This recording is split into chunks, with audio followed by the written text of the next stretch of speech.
Alors, parlons aujourd'hui du conflit, pourquoi il ne faut pas créer, provoquer et éviter des conflits. Alors, tout à la base, conflit c'est quelque chose qui est complètement normal, c'est une différence des intérêts des gens.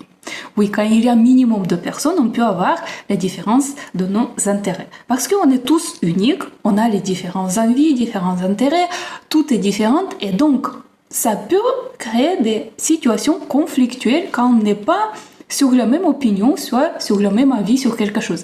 Mais surtout dans les cas comme ça, il ne faut pas provoquer des conflits. Alors pourquoi il ne faut pas provoquer? Parce que provoquer à la base c'est quelque chose complètement négatif.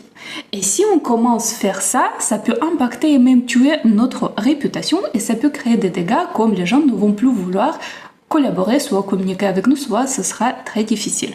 Deuxième chose, pourquoi il ne faut pas créer des conflits? Parce que le mot créer à la base c'est quelque chose de positif. Et quand on commence à l'appliquer sur le conflit, ça montre qu'il y a un problème en nous-mêmes parce que volontairement on veut créer des conflits, ce qui n'est pas du tout génial.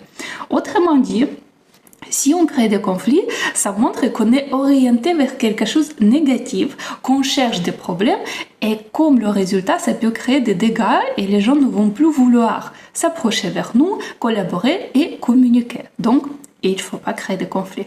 Et il ne faut pas éviter le conflit quand ça arrive.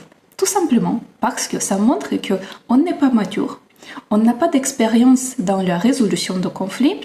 Ensuite, ça montre qu'on n'est pas courageux, qu'on est un peu faible, on a une faible personnalité. Et alors, dans tout ce cas-là, ça ne nous permet pas de gagner l'expérience dans les résolutions de conflits si on essaie de l'éviter chaque fois. Et maintenant, si le conflit arrive, qu'est-ce qu'il faut faire? Il faut le vivre, comme j'ai dit, pleinement, c'est-à-dire qu'il faut profiter de cette situation et faire tout possible pour résoudre ce conflit, donc trouver un compromis.